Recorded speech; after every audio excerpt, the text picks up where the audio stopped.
Loads going on, isn't there? 3 points from 2 games. We still haven't got a manager. Let's get into it, shall we? Hello and welcome to the Big Bang Theory podcast. My name's John. I'm here with my friend and colleague Dan. Hello. Hello. Let's get into it, Dan. Let's get into the nitty gritty. Into the roasted oyster. Yeah. Maybe. Yeah, so Exeter City, 2 away games. Yep. Away it's a 2-game week. It's a 2-game week. It's the first 2 games in the first week without a designated head honcho. Yes. The substitute teacher appointed is Kevin Nicholson. Yeah. And his mate, and we haven't done too badly, really. No, have we? no, Been no. all right.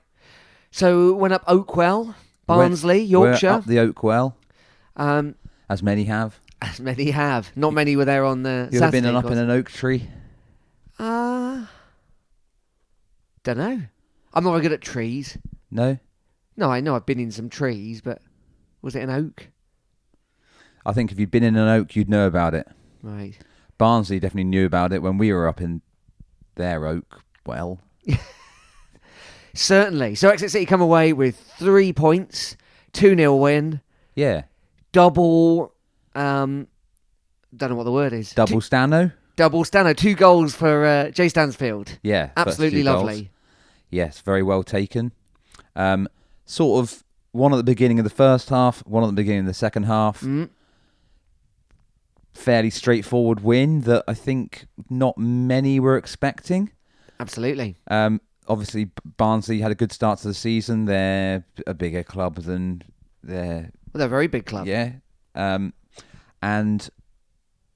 it was a good win in the end, wasn't it? You know. I feel like they gave us too much space. It seemed like everything I've seen. I didn't watch it live, but everything I've seen, it's like, oh, that you're really giving Jake Caprice that much time? Are you really giving Giovanni Brown that much time?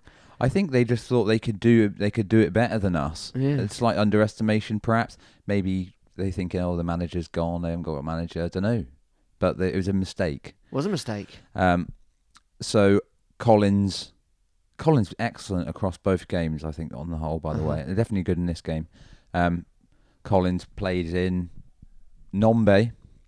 It's the kind of 2-pronged attack at that point of Nombe and Stansfield both running at the Barnsley defence. The ball kind of falls to Jay Stansfield and he just slots it in from outside the area. And that was about 3 minutes in, less than that even. I'm not even sure, but it was early. Good goal. It was a very good goal. Very good goal. And it looked kind of congested and he just kind of saw the space. And so that's his first goal for Exeter City. Yeah. So it was the same starting lineup as the week before. That front, we're obviously going with that front three, aren't we? Yeah. And playing the same way. There's no... I mean, you would be mad to come in as caretaker manager and go like, right, guys, we're going to mix it up a bit here. We'll have Harry Smith and Sonny Cox. We're going to go for a flat back 4, 2 backs of... You know, he didn't do any of that, obviously. No. Presumably, he wants to put his hat in the ring. He's not discounted himself from the... Not that I've seen him wearing a hat. But no. Probably because it's in the ring. Yeah. Yes, so he's a one-hat kind of person. Yeah. You can't have your hat simultaneously on and in the ring, can you? Do you mean? No, you can't. Unless it's a really big hat. Yeah, that's true, yeah. Could be 10-gallon hat. 10-gallon hat, and the rim of your hat is in the ring. Yeah. And yet you're still wearing it. Yeah. Looking great. He'd look good in a 10-gallon hat. Does anyone look good in a 10-gallon hat? Yeah. All right. Clint Eastwood. Oh, yeah, right. Fair enough. Fair enough. Clint Eastwood would look good wearing anything, though, wouldn't he? Yeah, old Dirty Harry himself. Obviously doesn't wear a 10-gallon hat as Dirty Harry. That's a different genre of film. It is a bit. So that was 1-0, half-time. Yep. And then second half, there was a chance for Jake Caprice to make it 2-0. Oh, there was. He tried to almost do the Giovanni Brown style. Well, he found himself in a position... I mean, if only it was Giovanni Brown there, because it's on the right-hand side where obviously he was playing. But it falls to him. He's a right-footed player. It falls to him on his right foot. He didn't quite have, and he sort of curled his shot away from goal. Ultimately, it was sort of almost, was it a shot? Was it a cross? Well, Probably everyone a then shot. claimed it was a corner, but I think they were probably just doing it to save Caprice's Yeah, we didn't get a corner. blushes. But it didn't matter because at the beginning of the second half, Jay Stansfield scores again. Yes. This one is a massive header from Piers Sweeney. Right. From the back, huge. And then that one, like, sort of into the channel for Nombe to chase. The same thing we say every week. Sam Nombe, too powerful for any centre-back. And gets there, squares it to Matt J. Not Matt J. Very much not Matt J. Jay Stansfield, who's in the box movement we've seen from the minute he got there is superb. Yeah. He's got all the time in the world to knock it in. I mean, he bought himself a touch. He can literally have a touch on the goal line. If you watch that goal back, yeah, you might notice that Raheem Harper, for some reason, at the point that Jay Stansfield receives the ball, is entering the penalty area himself, but sort of drops to his knees as if, I don't know if he thought like, oh no, this hasn't worked, this isn't going to go in or something. But I don't know what he's up to, or if he trips, or I don't know, but he sort of drops down. Or maybe he's so in awe of the move, he's like celebrating on the floor before it goes in. Anyway, yeah. It's quite bizarre. 2-0, and then I can't remember what happened after that, but I think not much. Didn't matter, the job was done. The job was very much done. That's great, isn't it? 3 points away there. Yeah, it is, because, and especially given what happened on Tuesday night, it bought us essentially a kind of a free hit for Tuesday. Didn't it? So with 2 away games, both of which at the start of the season you say very happy with 2 points from those 2 games. Yeah. And then by getting the 3 in the first one, you know it's going to be difficult. It's the same week. We're going away from home against another big side, Charlton. Yeah. Another one you wouldn't be expecting to win, like on paper. When you look at the fixture lists, you wouldn't go like, 3 points. It's not. It wouldn't be in your calculations. No. So you go there thinking, well, you know what, we've not got a huge amount to lose here. Good job too, because we lost. So it's we didn't have anything to lose. 4-2 in the end. Yes, a strange old game. Come on to this one. So this one, we've left the Oakwell. Yes. We've gone back down, and then we've nipped over to the Valley. Is that what it is? Yeah. The Valley. The Valley. Southeast London. Yeah. Massive. But that's 2 Premier League grounds, isn't it, in a week? Yeah. Another Barnsley. I preferred Barnsley's ground. Looked nicer. It's a cautionary tale, isn't it? Like, I realise Exeter City aren't going to build a 15,000-seater stadium anytime soon, but there has been chat of, now that we're sometimes filling the ground, look for, and I'm not saying we shouldn't look to find a few more thousand seats if we can, but it's a cautionary tale against putting up some monolithic 2-tier, 3-tier stand, isn't it? And then being embarrassed when we're back down in League Two. Drop back down a few divisions, and suddenly you're like, oh, there's no one here. Yeah. Yeah. Because I realise it must feel better there, because you can sit wherever you want, and you can crowd in. But and supposedly the Charlton one, so it looked pretty empty, looking at that huge stand, apart from the Exeter end, which was loads of them there. Yes. But it's so big, it still looked like not that many. Yes. But supposedly most of the Charlton fans were sitting somewhere off camera, right, in a higher tier or something. Apparently. But there was still 11,500 there. Yeah. So I don't know what the capacity is, but, anyway, that's by the by. But it's just a reminder, isn't it? That it is.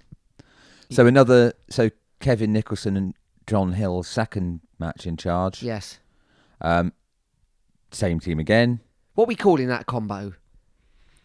Nicholson? Nickel Hill. Neil? Jevin? Con? Anyway, them. Yeah. I like Jevin. All right. Yeah. Get confusing with Giovanni Brown there, wouldn't it? It would a bit, yeah. Yeah. There's no I in Jev. No, anyway, yeah. So them two, same team again. Yes. Which I don't really need to run through it. Everyone knows what we've been playing. Was it, or was Kite back in? No, Kite was back in on the bench. Oh, yeah, that's right. Matt J missing for both these 2 matches from the squad. Yes. Because he was having a baby. Got his missus up the duff. Yep. And now the as consequences have he's come back to bite perfectly you. entitled to do. True. So now there's a baby J or a JB, if you will. Yeah, little JB. And it would be little, I imagine, as well. Unless he's one of those people that, sometimes we know some of these people are quite a diminutive man. Yes. Has a big baby. Yes. Yes. Yeah. It's like a short story. You know when you're supposed to write a short story in a sentence? That would be it. Diminutive man has a big baby. I'd like to know who the tallest man is who's got the shortest parents. Wow. Do you know what I mean? Like, is there someone who's got, like, is there someone out there, like, a kind of fictional 5 foot, like, both the parents are sort of like, low 5 foot. Yeah. Kind of 5'3", Yeah, under 5'5". Yeah. And their offspring is 6 foot plus. Wow. There must be some out there. Imagine if Harry Smith's parents, they're These both... things happened, like, Yeah. Genetic throwbacks, I think they call them. Right, yeah. So there's something. Your grandpa was a tall lad. There's something in there that's sort of lain dormant. Yeah. And then, either that or the milkman's got some questions to answer. Well, don't want to cast aspersions on Matt J's milkman. No, we don't know what's going on. Matt J's milkman, a.k.a. the Jilkman. Exactly. Everything's named J in his world. I can't stop laughing. So anyway, he's not there. He's up to his elbows in Sudocreme and... Yeah, so at this point, obviously, we're still missing a number of first-team players. Yep. Tim Dieng's still out. Yep. For the Barnsley game, so was Harry Kite, although he's back on the bench for the Charlton game. Yep. We're still missing Diabate. We're still missing Sam Stubbs. So we start the same again. And it's the game's wide open straight away, isn't it? Yeah. It's it's the Wild West. It's the Wild Southeast. It's mad. And it looks like we're playing quite well. We're getting on the ball. We're attacking. It's end to end. Could have gone either way, right? Yeah, and then it very much went their way. Well, it was lost in 5 minutes, really, wasn't it? So they got one on their first goal.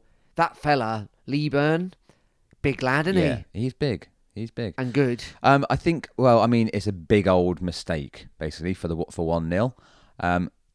Josh Key doesn't step. Josh Key very much does step up to presumably to play the offside trap, or he's very much out of position. But Alex Hartridge and Pierce Sweeney, the other two centre backs, don't, which leaves the lad on their left-hand side in absolutely miles and miles of space.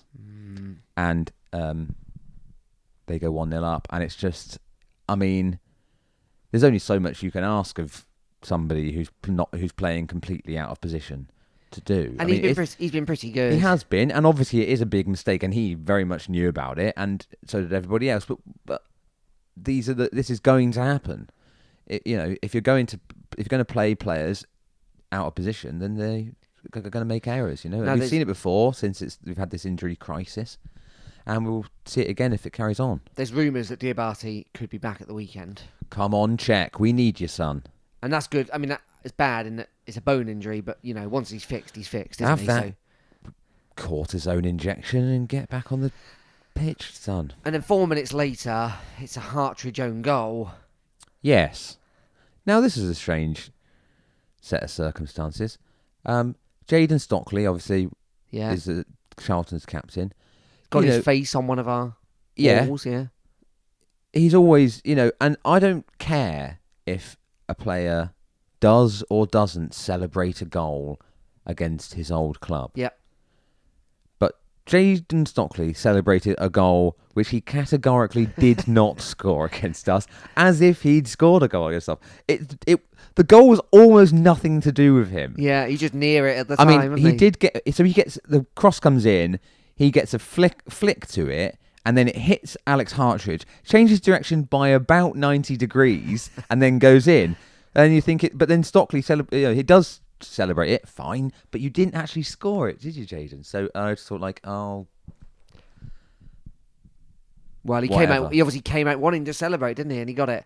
So that was 25 minutes gone, but then Stansfield gets another one. Yeah, so what minute was that on? So yeah, then we get back into 37. it. So the game wasn't necessarily lost at 2-0, right? Because we are still, these goals have kind of come against the run of play. Yeah. We haven't exactly had loads of clear-cut chances, but we've got a lot of the ball. We're trying to break them down, essentially, and it looks like, well, we're going to score here, but then we go 2-0 down, and then you think, oh, this is hard now. But you think we'll get one back soon, we'll be back in the game. And we did. Yeah. And it's a lovely... And before half-time, yeah. Yeah, it's a lovely goal. Yeah. It kind of just bounces... I can't remember exactly. Bounces back out to Jay Stansfield, who sort of collects it and turns, and on the kind of bounce, just whacks it in. Yeah. I mean, he's clearly a very gifted footballer, isn't he? Yes, definitely, yeah. By the way... He's also very enthusiastic, and I love it. Yeah, he is. He's loving it being there. Yeah. And you can see it, and I'm very pleased about that. Yeah, it's very different. He's constantly trying to get the crowd going, he's like, and he loves scoring. You can see what it kind of, it definitely meant something to him to get those goals, and I'll get one at St James's Park hopefully soon as well. And I can't wait to see that happen. Yeah, absolutely. And then we're back in it because we were in it already at 2-0. Yeah. And then you think, okay, we get to half time, we're in this, And if anything, I'd say you got to remember that there's defensive errors going on, but you think, okay, well, we're still definitely probably as likely to score as Charlton are, Yeah. More through our good work and them to score through our defensive errors. Yeah.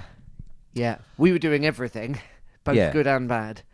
Yeah. So second half, we're just pushing and pushing, aren't we? And it comes out again second half, absolutely end to end. It was if you were neutral, it probably been a good game to watch. I mean, some of it's a bit sloppy, but it's not like incredible watch. But it would have been an exciting match to watch. Yeah.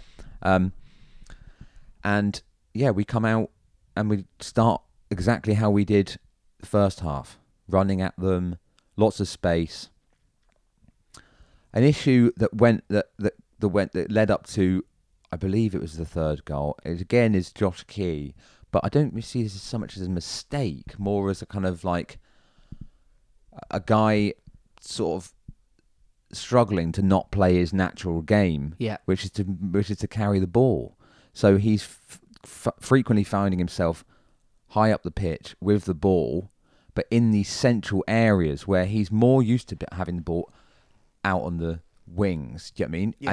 And it's a little less dangerous to lose the ball up in the far corner, whereas at this point he's losing the ball in the middle of the pitch. He'll take on 4 men, and he'll beat 3 of them, but he won't beat the 4th, And then suddenly they've got the ball. Suddenly the ball's in the back of our net, and then we're 3-1 down. Yeah, I mean, to be a ball-playing midfielder, I mean, they're in a sense they're the hardest kind of player to get hold of because. Do you mean ball-playing defender? Well, I guess I mean someone in the middle of the park. So centre-back, defensive central midfielder, or even attacking midfielder.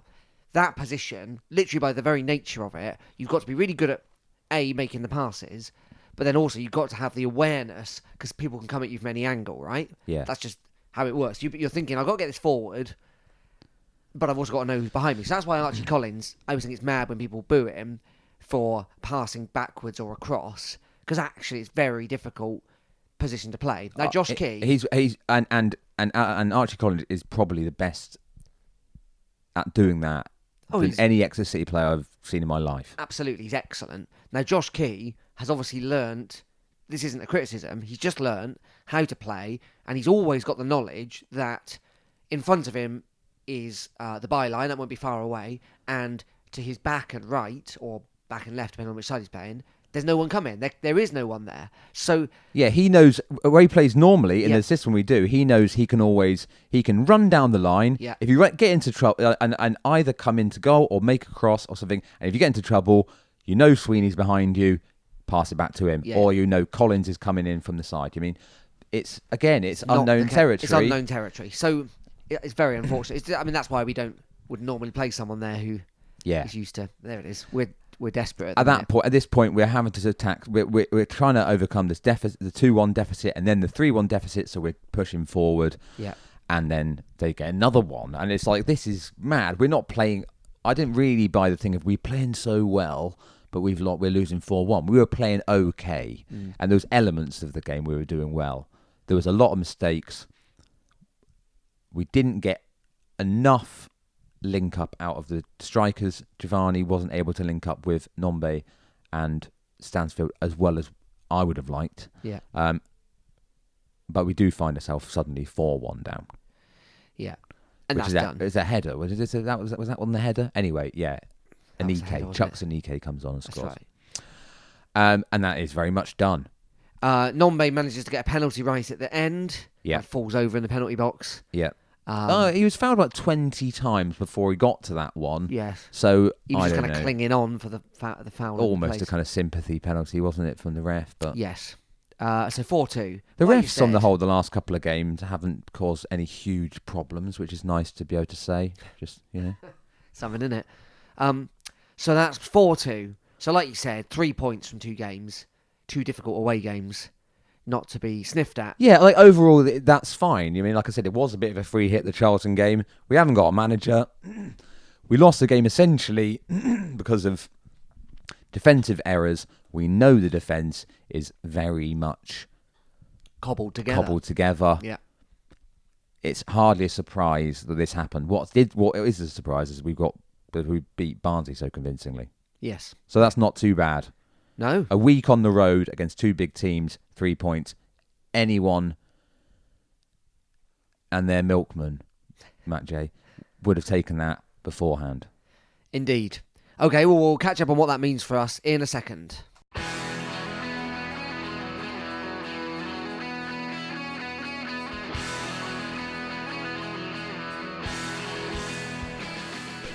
Welcome back to the Big Bang Theory. You can get in touch with us, of course, via Twitter at Big Bang Pod, on Facebook, the Big Bang Theory Podcast, and on email as well, bigbangpod@gmail.com. What a treat.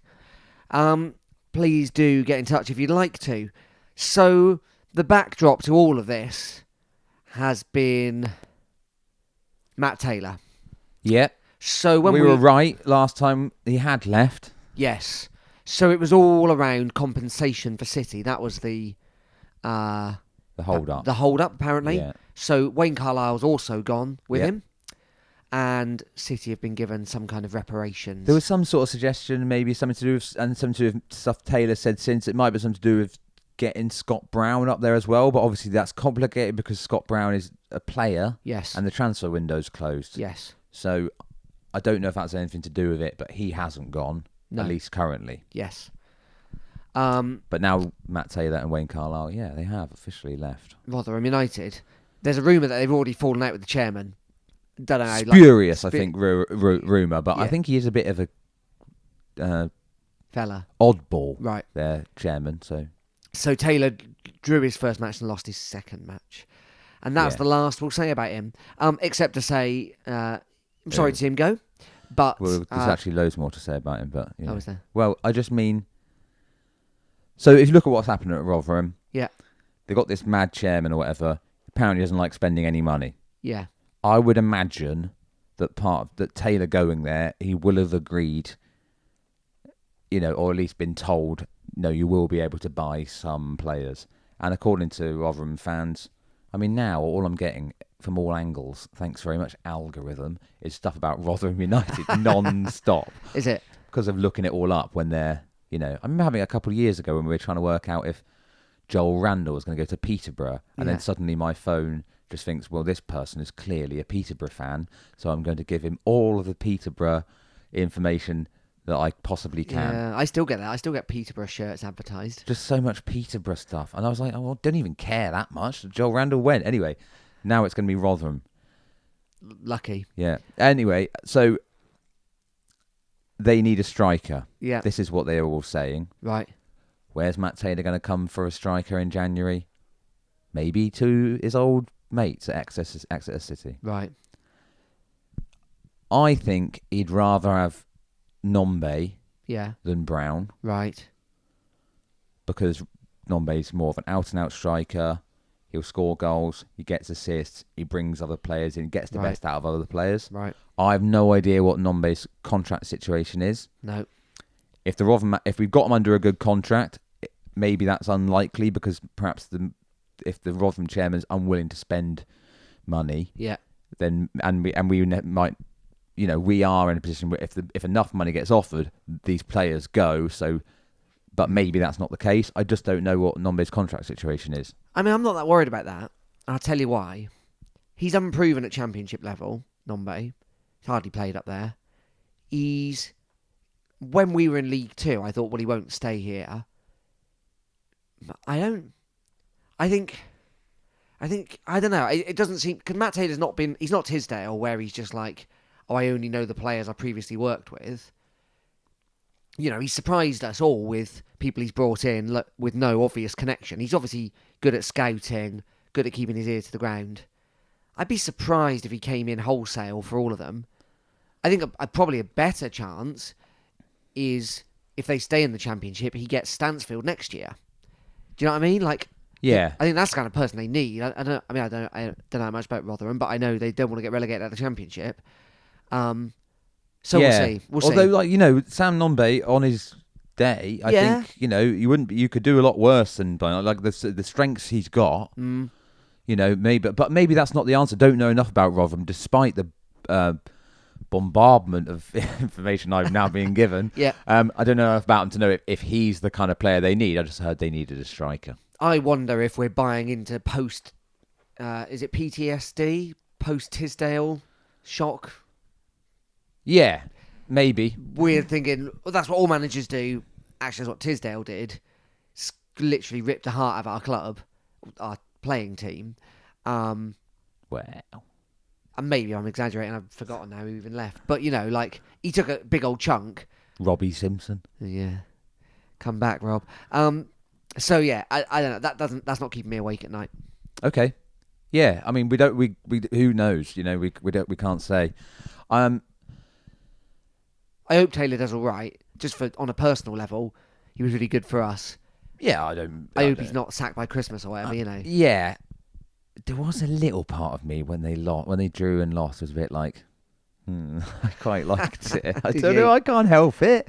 I want him to do well. I like the guy. But when I saw they'd got beat 3-1 by 3-0 by Blackburn Rovers the other night, I was a bit like, oh, okay.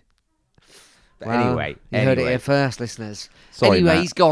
He's gone. Who's replacing him? Well, we still don't know. Nick Hawker put out a statement saying they knew it was important we got a manager in, but also they weren't going to rush it. Yeah. What day is it today? Tuesday. Wednesday today. Yeah. The interviews apparently are happening as we speak. I was just up there. Well, yeah. Did you see anyone? Who's to say it wasn't me being interviewed? Oh. It wasn't. I didn't see anyone. No, I didn't see anyone. It might be on Zoom. Might be not there. It might be at Artigiano.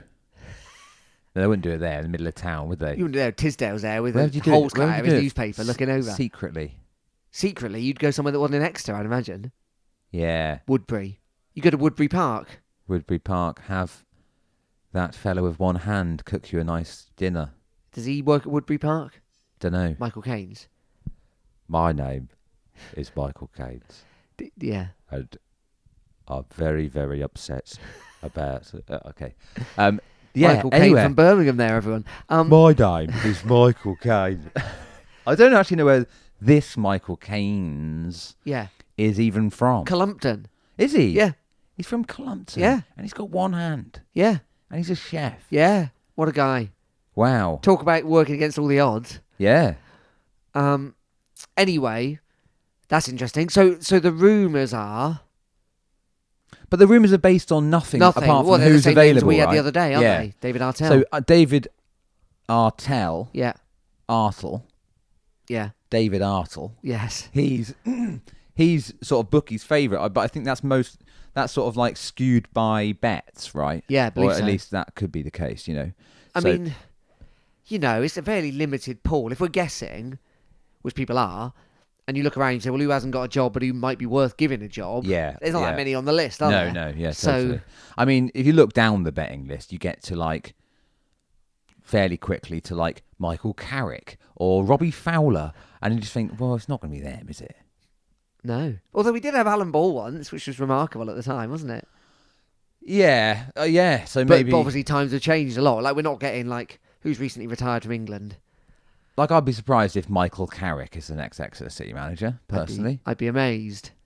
But I don't know. Maybe he will be. Yeah, I mean, you know, there are other clubs. Where, John you know, like Terry was in the frame last time around, wasn't Harry Kewell, like he was a manager in League Two, he? wasn't no, he? I don't want him. No, I'm not That saying won't be him, but you know what I mean. Like sometimes you're surprised by who's around, aren't you? Yeah.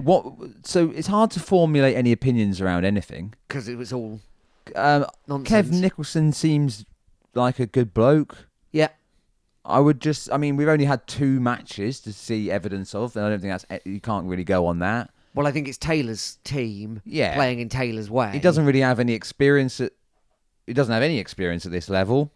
Don't know. No. I think I would be naturally. I'd be quite a little bit underwhelmed, but that doesn't mean anything. He could go on to be, Well, of course. you know, like I said last week. You know, this time in 4 years, we might be building a statue of Kevin Nicholson Yeah. outside St James Park.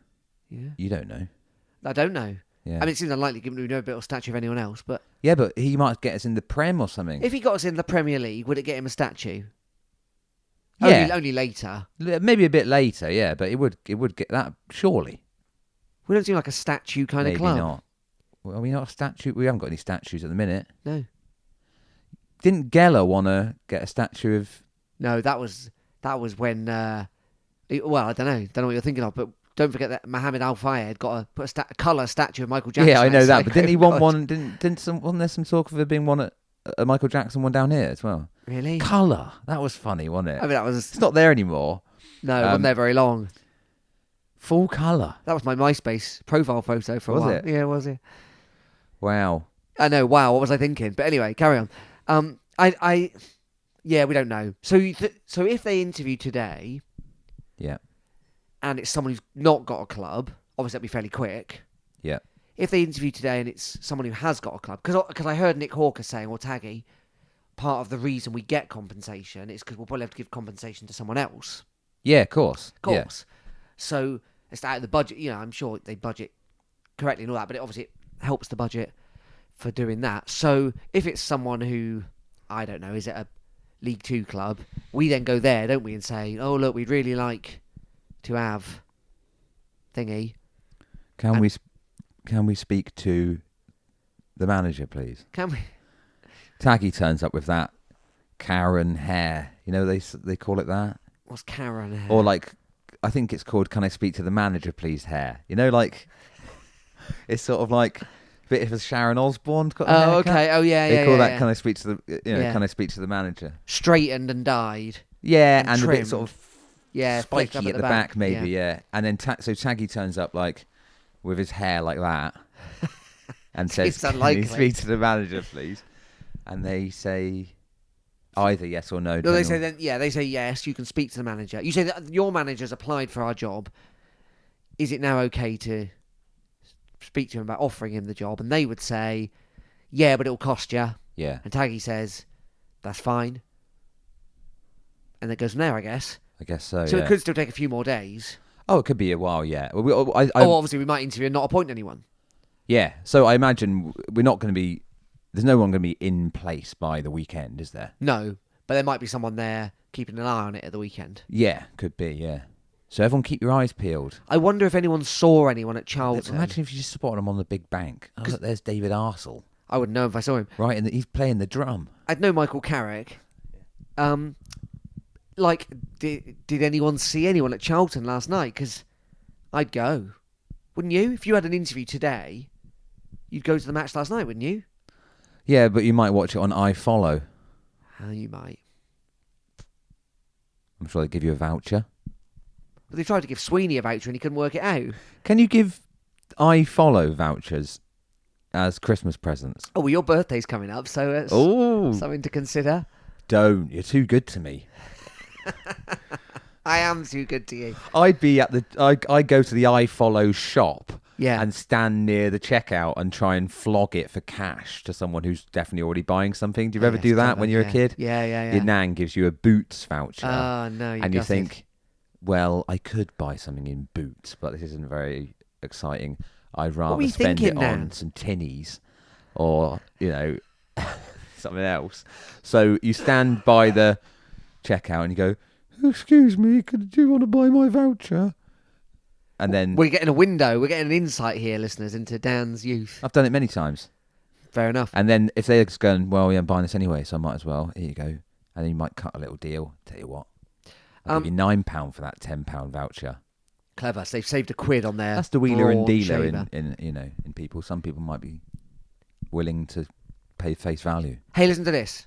Talking of checkouts, I saw very systematic nicking of about 6 crates of beer from Carrick Street Co-op. Oh yeah, like Monday a sort of night. like heist. It was just a long line of teenagers coming in, checking, because of course all these places are unmanned now, aren't they? Unstaffed. Yeah, Checking, picking it up, just strolling out. I know. I've seen it many A times. couple of them gave me a nod, like I was in on it. Well, you're complicit. I am, apparently I am. Did you say anything to the staff? I couldn't, even if I wanted to, I couldn't find any. There is an option on the self-service checkout to alert staff. Some Yeah. teenagers are nicking some. There's a button that says theft. Report theft. Report Foster's theft. Yeah. Tapped it low, nothing happened. So yeah, it was quite effective.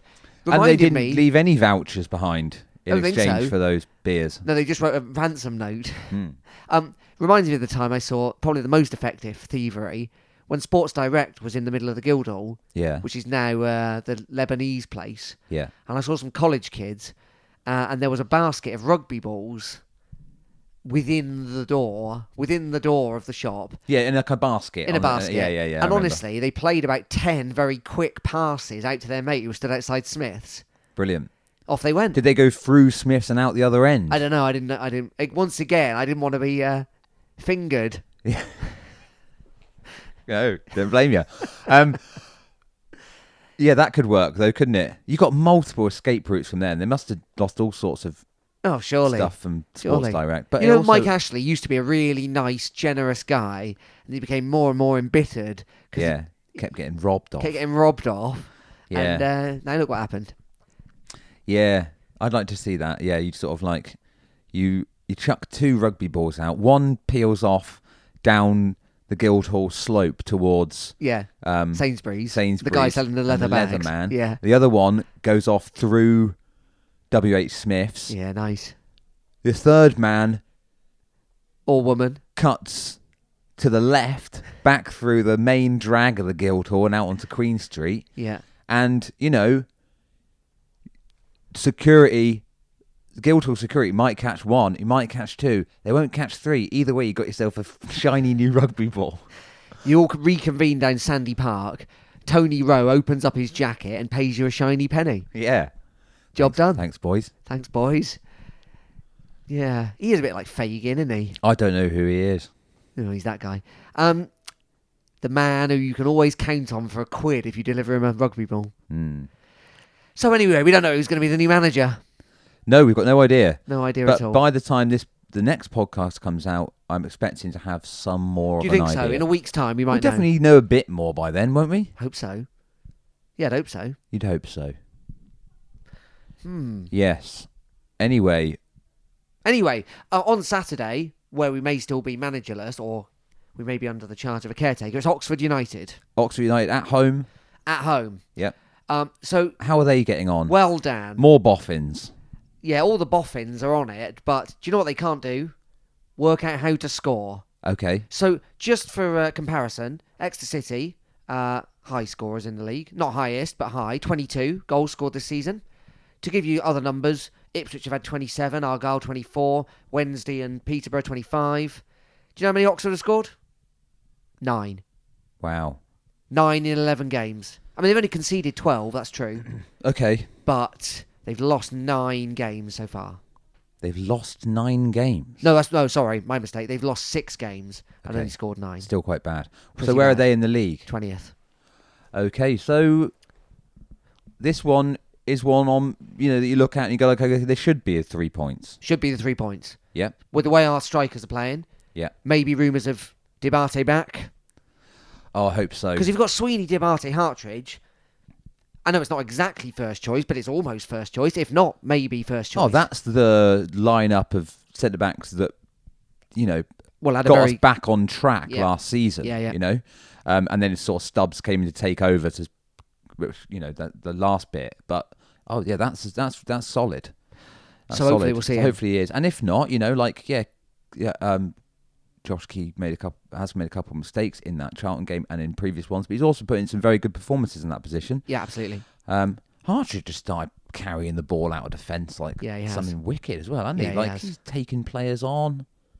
Yeah, he's always had that in him, hasn't he? He's always fancied that, but he's doing it kind of by numbers at the moment, like like clockwork. You kind of worry a bit because I've seen him in their area during open play, a fair old amount of times recently. Anyway, looking forward to that. Also, talk of Dieng being not that far away. I don't think he gets straight back in, if I'm honest. I think Harper's been really good. Harper has been really good, yeah. But then I was a bit surprised at the substitutions in the Charlton game last night when he brought off. He obviously wanted to get Kite on there. I felt like we could have done with a bit more control in the midfield to stop it being quite so crazy end to end. Although we did need to score, but he brought Kite on quite early. Yeah. Obviously, we want to get Kite back playing again. But Harper was having a really good game, or having a good game, and I think he's since arriving has made really good improvements as he's settled in, and it looks really good. I think a lot of good competition in that midfield now, isn't there? If you got Kite, Dieng, Harper all playing, plus Collins, of course. But those are the problems we want to have, and also we want to have it's almost as much about having these players back is having the importance of getting them back is having options on the bench that can change games and that aren't just like, oh, this guy's getting tired, so we'll put someone like but we want to be able to actually offer something else. Indeed. Well, we'll see. But that's Saturday, St James Park, and then there's the old Papa John's next week, isn't there? But we won't bother talking about that, so we'll probably be back Tuesday next week. Yeah. Okay. Well, maybe depends, does it, on the manager situation? I suppose. Oh yeah, that's also true. Yeah. We'll see. Wild times Down the SJP. Thanks for listening, everyone. My name's John. I've been here with my friend and colleague Dan. Cheers. See you soon.